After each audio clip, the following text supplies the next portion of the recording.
Good morning, everyone. Mr. Paul here with episode 5 of our calculus series. This episode will continue our algebraic approaches to limits that have infinite limits or limits that do not exist.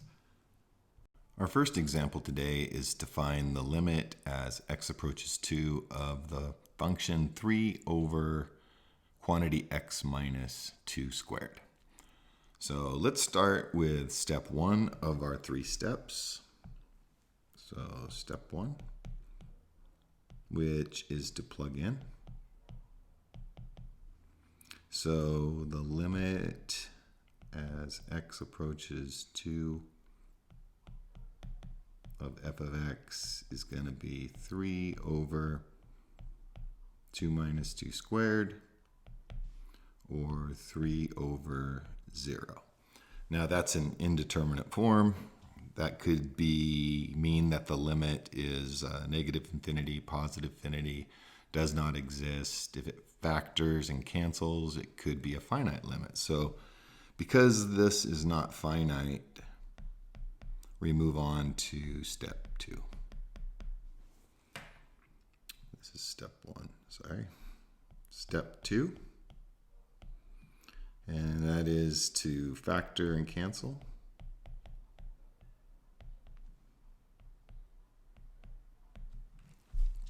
And there are no factors and nothing to cancel. So no factors to cancel.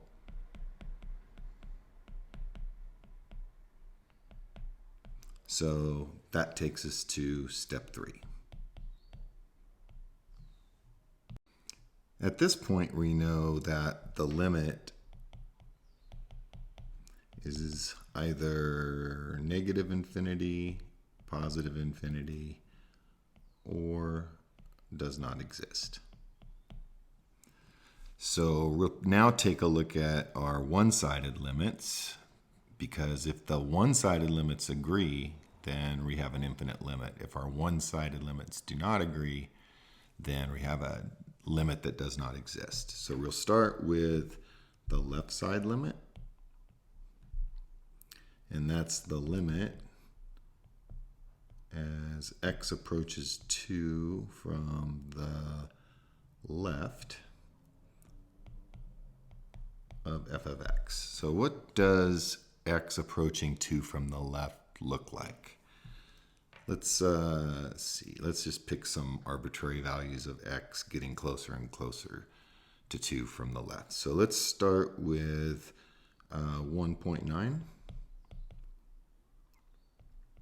So that's a value of x that's pretty close to 2, but on the left side. And so we could move a little bit closer. Let's move to 1.99.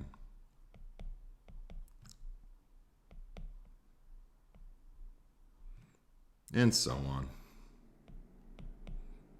One thing you should notice, though, that every one of these values of x is less than 2. So when we evaluate this limit, we're going to have our constant on top, and we're going to have something less than 2 minus 2. So we're going to have a negative, something that's really close, but not equal to 0, because remember, the limit never reaches 2. It just gets infinitesimally close to 2. And that gets squared. So what we have is 3 over positive something close to 0, which gives us a limit of positive infinity. Now let's take a look at the right side limit. The limit as x approaches 2 from the right of f of x. So what's that look like? Coming at 2 from the right, let's start maybe something greater than 2, but close to 2, 2.1, and move closer.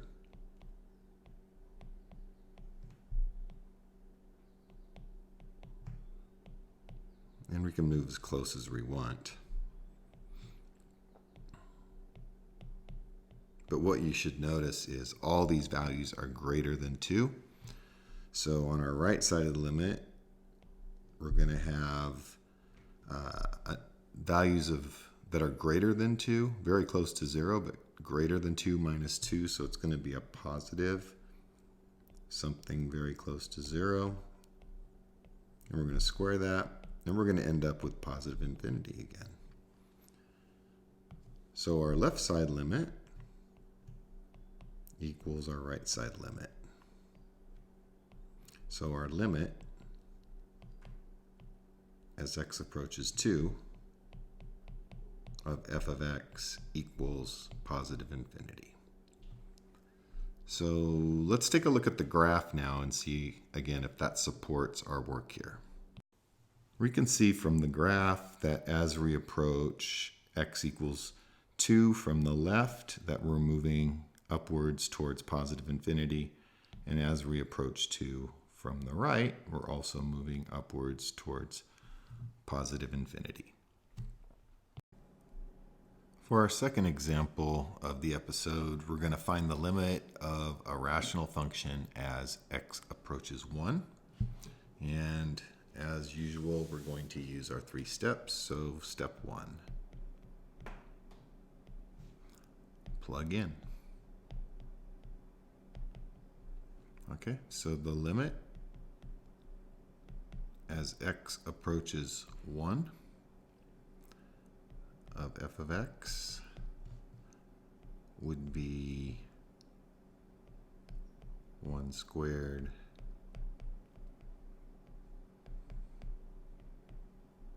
over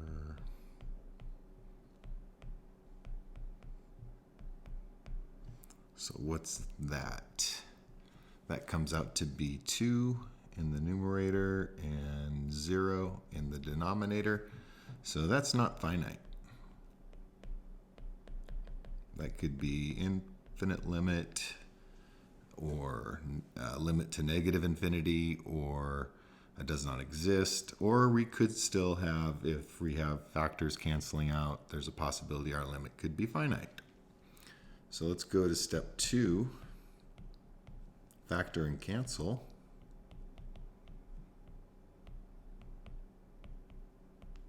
And you can see that we probably have some factors here. So the numerator can factor into x minus 3, x minus 2. The denominator, x minus 2, x minus 1. And we do have cancellation.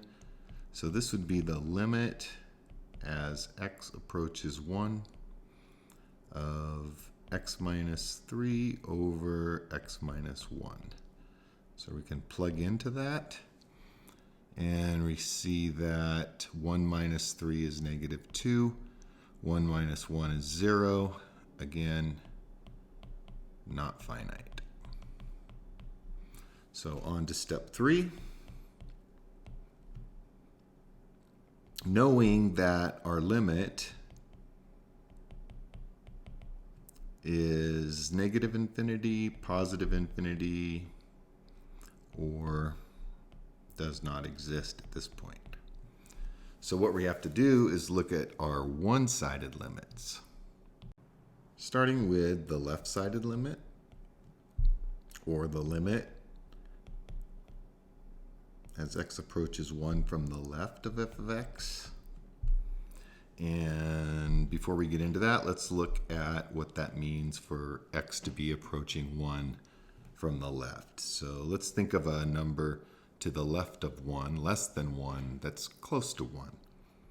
And I'm just going to choose 0.9. And then we're going to, from there, move closer and closer to 1 from the left. You get the idea.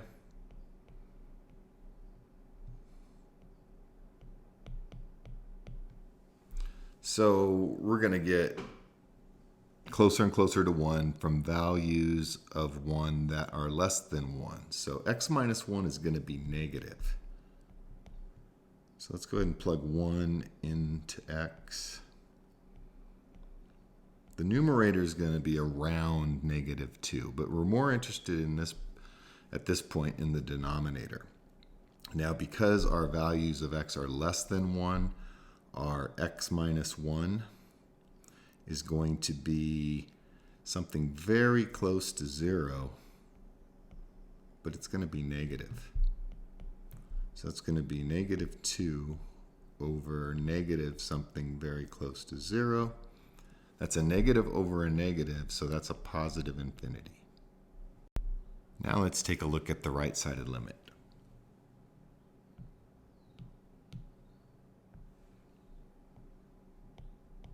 That's going to be the limit as x approaches 1 from the right of f of x. So let's take a look at some values of x that we're going to hit as we approach x equals 1 from the right, or values of x that are greater than 1. So let's start with 1.1 and move closer.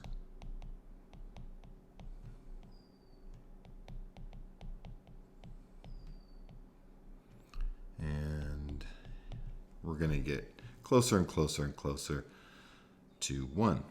So I think you get the idea there. So let's go ahead and plug 1 into our numerator. And in this case, since we're subtracting 1 from values of 1 that are greater than 1, albeit infinitesimally greater, we're going to have a positive number that's really close to 0. So this is going to be a positive number that's really close to 0. So that's going to be -2 over our positive number that's really close to 0. So that's going to be approaching negative infinity. So let's look at now at the overall limit. Our left-sided limit does not equal our right-sided limit in this case. The left-sided limit is positive infinity. The right-sided limit is negative infinity. This means that the limit as x approaches 1 of f of x